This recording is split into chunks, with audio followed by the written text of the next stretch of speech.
Since the last board meeting, the co-production team have been all over Staffordshire, talking to disabled and neurodivergent people about barriers to employment.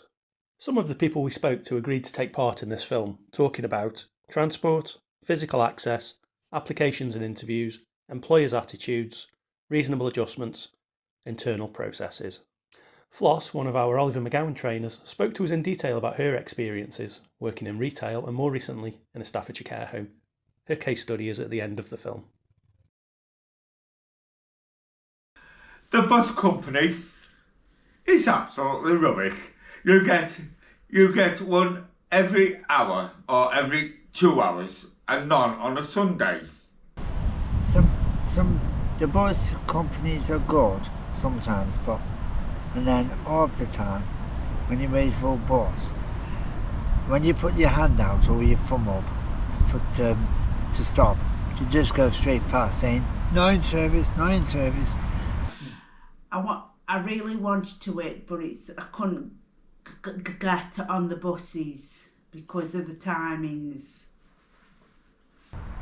I don't travel buses by myself as I get anxious around too many people, but... And I tell you, some of the drivers are really miserable.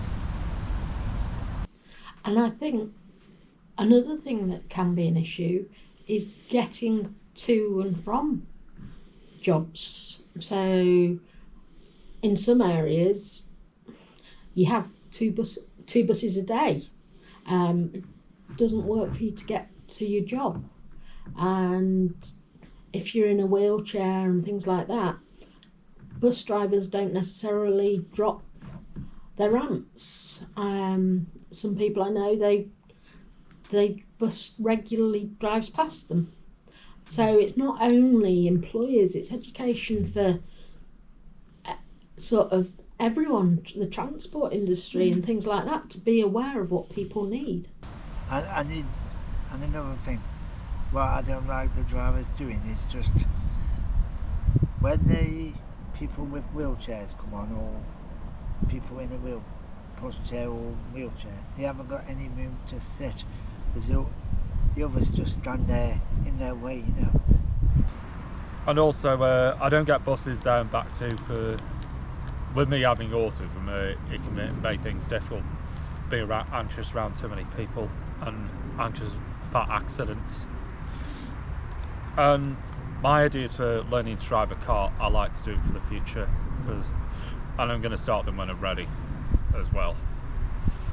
Oh, there are quite a few barriers. It's like I know I'll never be able to drive, so that's quite limiting in itself. The natural problems I have is getting on buses with my wheelchair, going on different transports, and I use taxis more. I had to go to the hospital. I went to visit a friend in hospital yesterday. I had to get a taxi to somebody's house and then a taxi from somebody's house to the hospital. Again, money.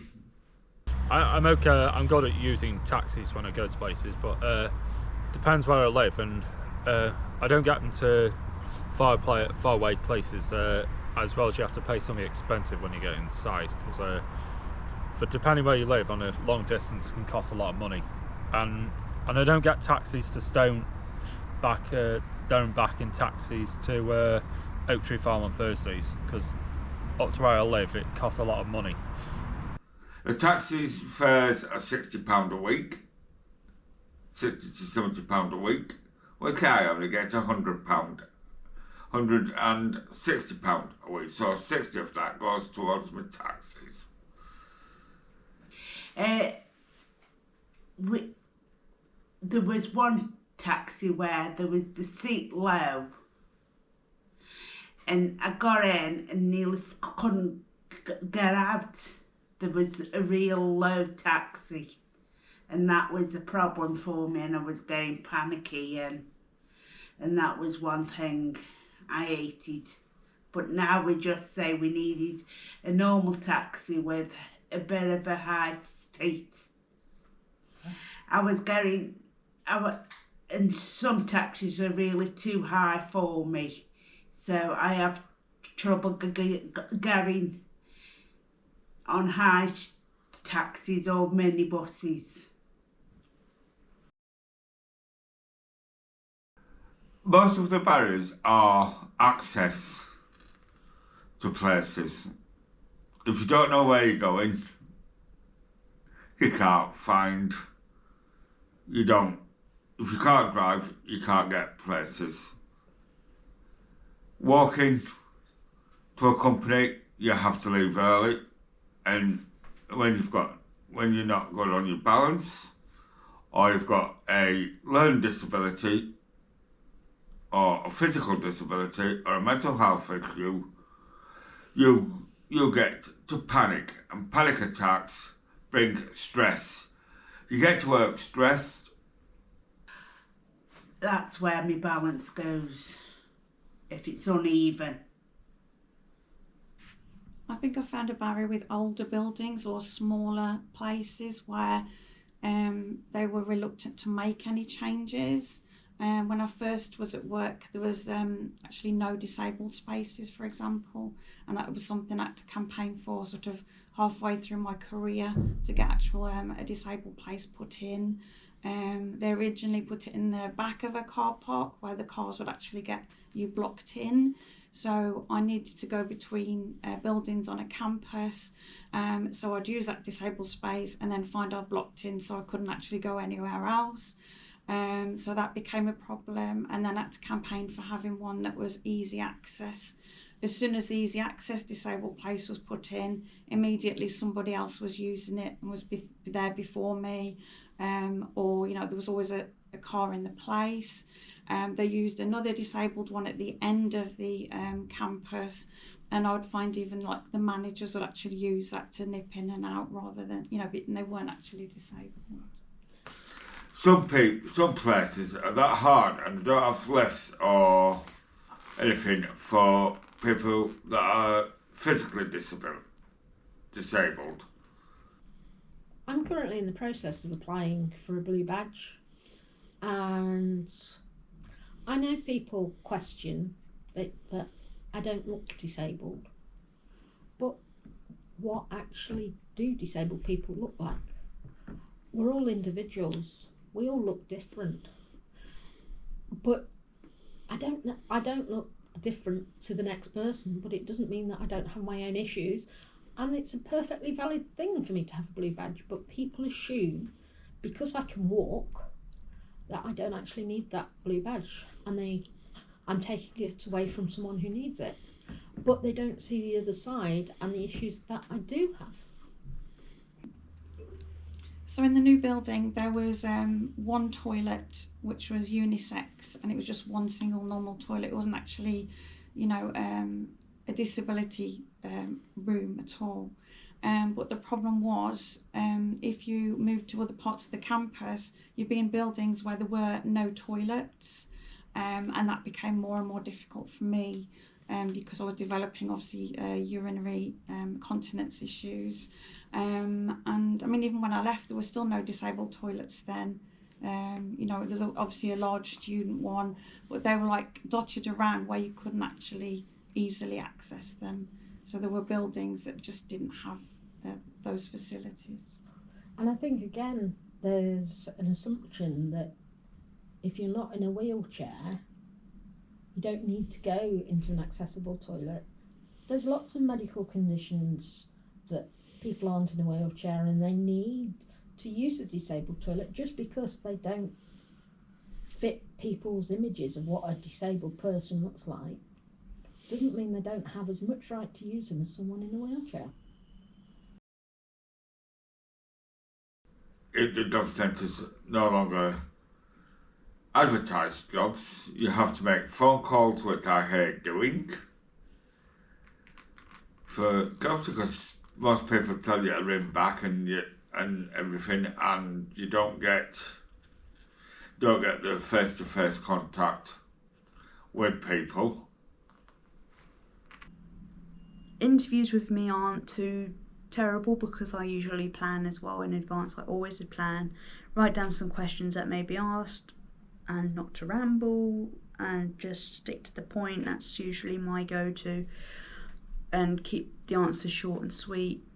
because I always think first impressions are really like very important. It's actually seeing the form. For instance, was 10 times smaller than that. I've enlarged it, and you still can't fill forms out on your phones because you can't get the keyboards up. And County Council want to get forms that are accessible.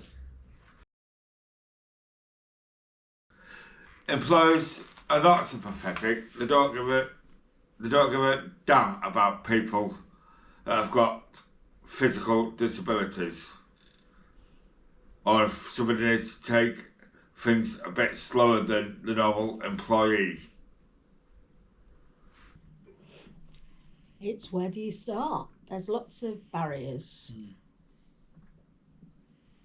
Some employers won't employ people who are disabled or actively discriminate against it, and it's, although it's not legal, they get away with it because they set the bar too high. They don't want to adapt to enable disabled people to work for them. They expect everything's gone multi-skilled, and it can be issues for people. They can't necessarily do all the jobs that they're expected to, but as I was talking to someone about, they would quite happily be a cashier on a till, but they couldn't do all the stocking and that. But supermarkets now, you have to be multi-skilled and be able to do everything. So that disadvantages and disables people at times. One of the managers in the store that I moved to, they weren't very kind. We have these radios that we would then communicate with the stockroom and other staff members if we needed help or needed a product. And I'd always, at that time, just believed I was anxious, I had anxiety, I was diagnosed with anxiety, and that I now know was a part of my autism. But it was difficult at times when I could get overwhelmed very quickly and get very anxious about very small things. So when I was going on my break, I gave my colleague my radio, and I just put it right by them and just said, can you just look after that while I go for my break? So I came back and it was gone. And the manager was like, where's the walkie-talkie? And I said, I gave it to my colleague, and he said, no, you didn't. So then I just was like, well, I definitely put it down by the record players. So, and he said, if someone's taking it, there was like, it didn't even let me finish, it just cut in. If someone's taking it, that's going to be £1,000 out of your wages. I didn't even make that over the period I was there. So I started having a very big meltdown. I tried to be as calm as possible because I knew I was on the floor, but it was a very scary moment because I was thinking, oh my goodness, where's that gone? Oh my goodness, I'm going to have all my money taken off me. Oh my goodness, I'm going to be arrested. I just had all these things going on in my head. And then he pulled out the walkie-talkie from his pocket and he was like, don't put it down again. So that was fun. I was sent home by the store manager because he was like, that wasn't right. And this person just got a formal warning. No apology, nothing, just a formal warning. Mine was slightly different because I actually became disabled during my working life. So, initially, obviously, I was employed as a healthy person. And then it was over a period of 8 to 10 years that my health declined. I didn't know at that time that I had Ehlers-Danlos syndrome, which actually wasn't diagnosed until after I'd left work. So my main issues were with the problems associated while I was actually in the job, the barriers that came as a result of that. On my side of it is companies not living up to their expectations.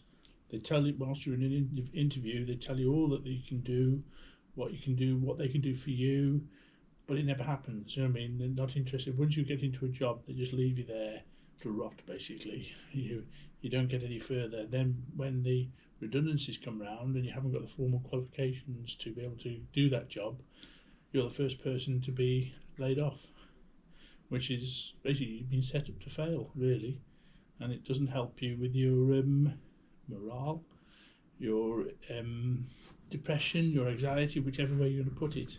And it doesn't help much in that side of things, because you want to succeed in the workplace, but the companies are very much, if anything, geared against you rather than geared towards you.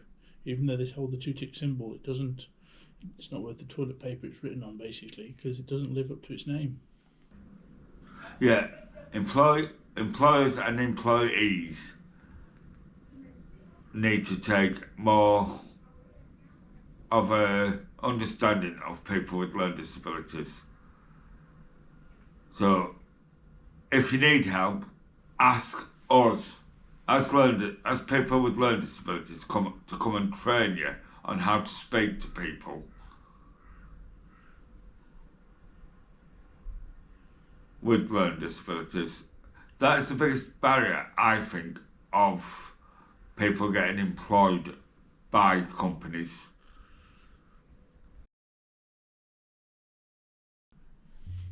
I was also going to say, when you challenge people about accessibility and stuff like that, the first thing they bring up is cost, because they assume that everything's going to cost money. Reasonable adjustments often don't cost a lot. No. But I think people are frightened when you hear the term reasonable adjustments. But equally, when there is a cost, there's the Access to Work scheme. It doesn't necessarily cover the entire cost of adaptations, but it will give a contribution towards adaptations, but people don't seem to be aware of it. The thing that has helped me is I have a lower level of lighting in the office, a couple of standard lamps that cost about 15 quid, and it solved the problem. I can turn the main lights off and there's plenty of light to work. And I've also had it that people give me a time and a place that I need to be rather than leave it open-ended, because I find unknowns difficult to manage. So they're quite simple. It's perhaps a new way of thinking, but they're quite simple to do, and the monetary cost is virtually nil. I was going to say, just basically talking to us as a person, you know what I mean? So we can, it's not easy read, but you know what I mean, able to understand the instructions better, and making it, the job is X, Y and Z, and you stick to X, Y and Z, and you don't sort of move one way or the other, you know what I mean? And it helps you to absorb the information better, so when you come up against that problem in the future, you know exactly what it is you've got to do, so you don't need anybody around you. You can actually do the job yourself, you know what I mean, because you've learnt it. And I think clear communication is key. Yeah. Take the fluff out of communication, because people can sort of give you too much information which isn't actually relevant, and just taking that away makes it easier to process and understand, so that we can actually do what's expected. None of this is difficult, but it's whether people want to do it or not. And unfortunately, some people do, and there's an awful lot who don't, because they think it's too much work for them to do. It's like, I am able, even if it is classed as disability. Just because I am disabled doesn't mean I can't do anything. And with the adjustments and with, you know, you can thrive if you've been given a lot of chances, and adjustments can be made. So never really been anybody off straight away, because, you know, just give time, because everybody needs time to develop and grow, and if somebody needs that, like a couple more months, let them, because then they can, go on and do really great things. Access to specific places, like to attend meetings. So they would have meetings upstairs where in buildings where there was no lift, so that I couldn't actually get to that particular meeting. So simply, if the meetings were on the ground floor and there was plenty of rooms to do that, it wouldn't be a problem. But, other line managers would say, we've got to meet in this office upstairs, and I'd just not be able to attend that meeting. And that doesn't cost anything at all. Or doing it over Zoom or Teams, whatever the company Yeah. use, something like that, because we managed over COVID. Yeah, and the original office was obviously in a building. It's an old building, but it did have a lift, and we were up 2 or 3 flights of stairs, which wasn't a problem when I first started. And then over time I started using the lift. Then we were moved to a new office, and the line manager said to me, we're going to be upstairs in this building, but there's no lift, but don't worry, we've got you an office on the ground floor. And I thought, that's good, he's making reasonable adjustments. Yeah. I thought he actually always caring about me as a person. And then what I found was all my team were upstairs and I was isolated downstairs. So I missed all the bits of information that they were getting in the morning, because there was I wasn't able to get upstairs to see them. On the other hand, my line manager, who had his office upstairs, never actually came to visit me at all downstairs. I was always trying to chase him, but he never actually once came down to my office to discuss things. So that made things difficult as well. Because he assumed what you needed without actually asking, and that can often be the problem. People make assumptions about the adjustments that are needed without actually asking the individual, because everybody's different and we don't need all the same adjustments. Yeah.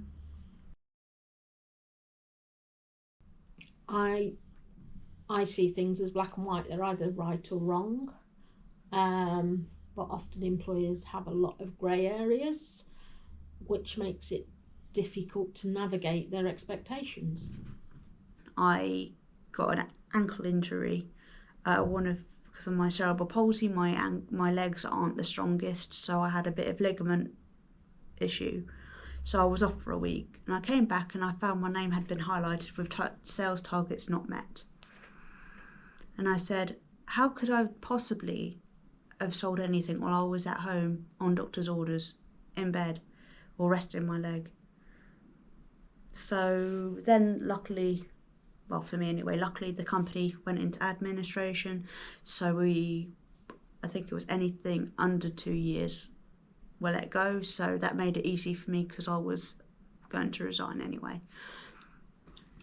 So there's also that there are different ways of trying to get support, and there's basically there are poor internal processes to make changes, even small changes, and the process they go through. So going through personnel, going through line manager, it just takes a long time for that to happen. And certainly in things like timetabling, which are done at a higher level, if your line manager knows all the problems you've got, you then may get inappropriate timetabling. So instead of being like sat or lecturing, I'd be given like an outdoor activity to help with the horticulture group or whatever, which I was unable to actually do. And then, it's because you're the only person who's available to go in that slot to support that person. So those things, they just took a long time to sort of sort out, even months rather than weeks to sort out.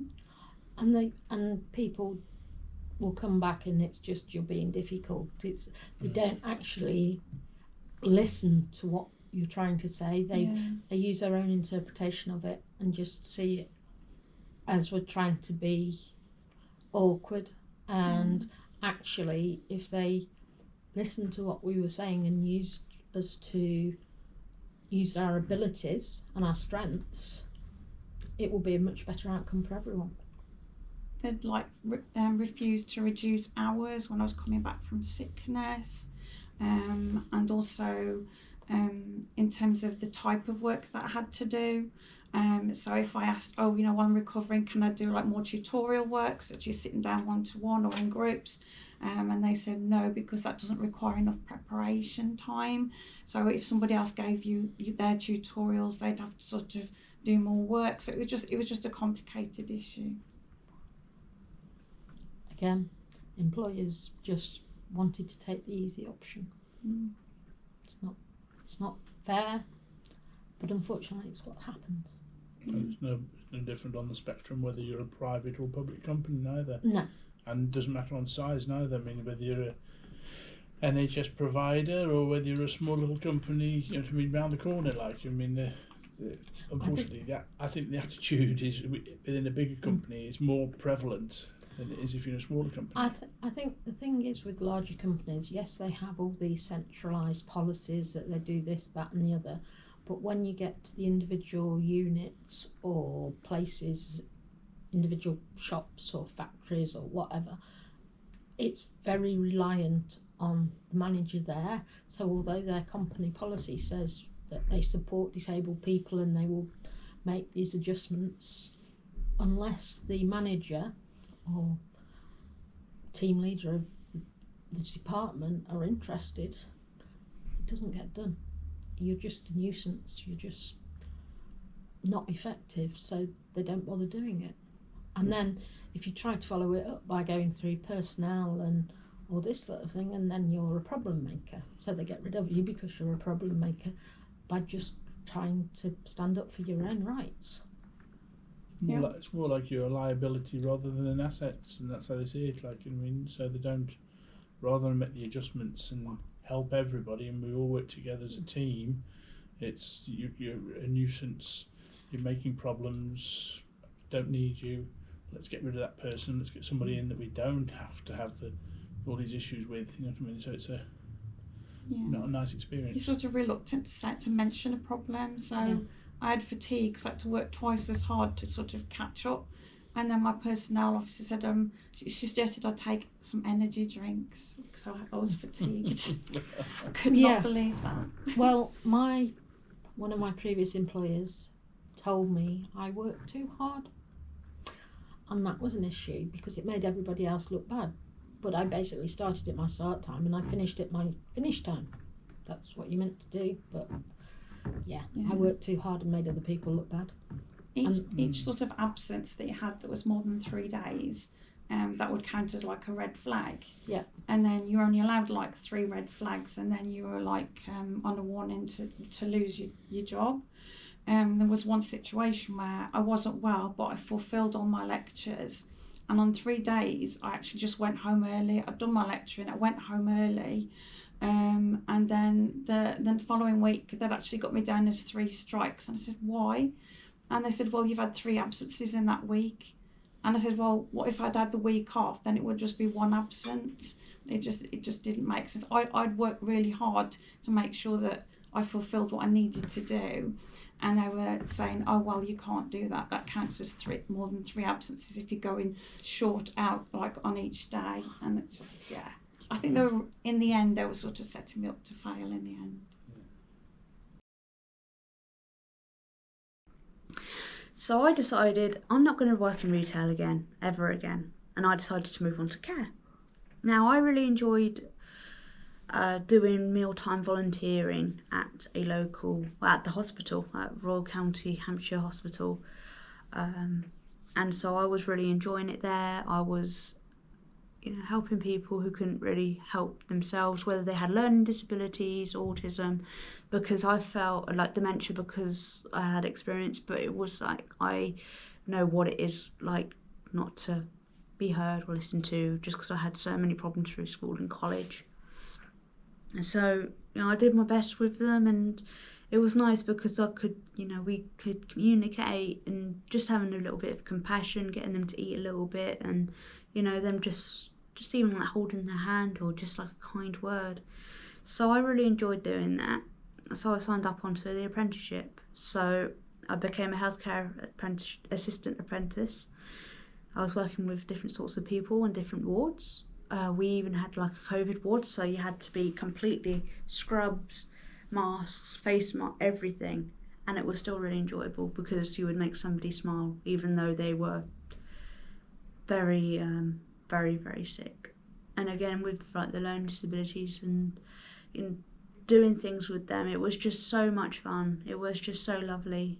And then the apprenticeship collapsed.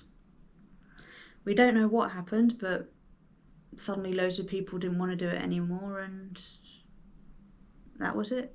So that kind of fell to pieces. So then I went on to agency, which was manageable because it was, again, learning disabilities, autism. So I was an agency for independent living. So I was helping people out and about in the community, at home with like their cooking, and not necessarily personal care because they were able to do that themselves for the most part. But it was fine. And then my grandfather passed away, and that was kind of a shock for me because it was very sudden. So I took a couple of weeks off bereavement leave, and I came back and I got no more work. I just got no more work. So the interview processes were fine, and then I started, and I started with a couple of other people, and it was really great. It was working with the team, being new, not being able to use any of the equipment, which was fine because we didn't get trained, and I just started like noticing little different things. Like I had to sit down a lot more because of my palsy, that's what I like to call it. My palsy, I was getting tired a lot more quicker, and it was a new environment for me because I was going to like 5 hours every so often at my old place to 12 hours shifts 3 days a week. So I sat down and my manager was like, you all right? And I said, yeah, it's unfortunately because of my disability. And he was like, your disability? And I was like, yeah, I've got cerebral palsy and I'm also autistic. But they then went back and then just decided to cut one of my shifts down, which I was fine with. I agreed to it. So I had my supervision, 2 long days, 1 short day. And then in my next supervision, which was about 2 weeks later, it was 2 short days, 1 long day. And I was getting into the rhythm of things. I'd been trained to use the machinery. I was getting a lot more confidence. Because I didn't have very much confidence when I first started because of different things. So it was quite, it was nice. I was having a bit of issues with some of the carers who weren't very sympathetic or understanding, I had no idea why they were in the role, because care, compassion, having fun, that's what you're there to do. Call into a meeting. We feel you're not achieving for the role. We can't cut down your hours anymore with your contract. We can't support you because we've got new staff coming in. We've got X amount of residents. So in basic terms, they said they couldn't support me doing the carer role, which I was just, that's all. I had no words because I kept asking for feedback in my supervisions. I got upset and I just had a complete, I went into shutdown mode.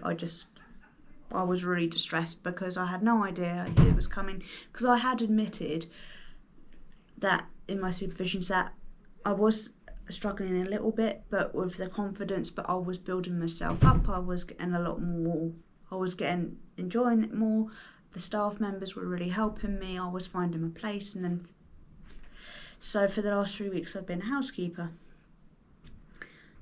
and that's now starting to impact on my physical health. It's always been my left leg that's been a real difficulty, but my right one's been really sore as well now. So I'm having to try and find another avenue, because I really appreciate them giving me a different role, but it's not working out for me, and I've given it a month and it's just not working for me. And And it has been really difficult accepting that I can't do certain things like care. I'm not physically able to do it. I'm not physically able to do things, and it isn't because it's too much work. It's because it is starting to impact my physical and my now mental well-being, because I'm happy to work. I'm always happy to work, but I need to know my own limitations, and sometimes I ignore them limitations and I push myself too far.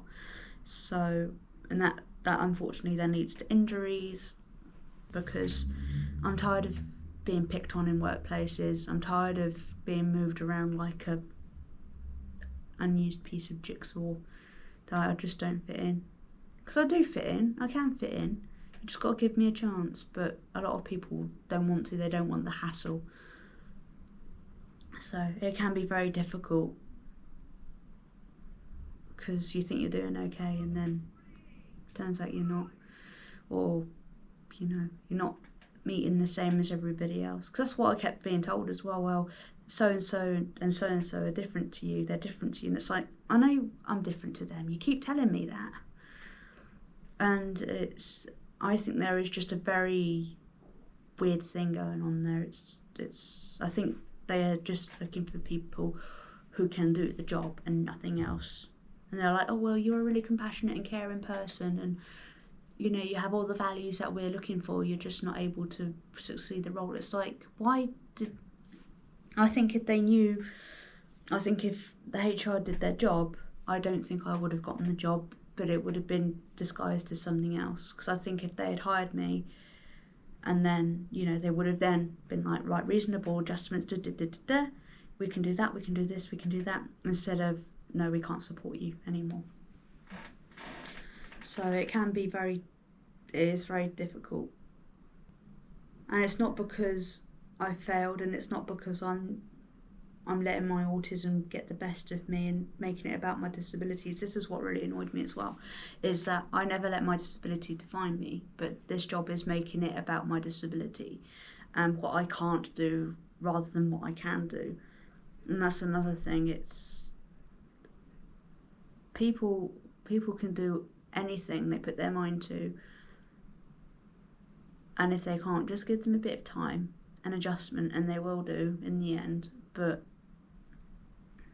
we can do things if we are capable of doing things. It's like a flower, you've got to let it grow, and with opportunities, with learning, loads of different things. So it's just, don't let anybody define people by their disabilities. Give them chances, give them choices,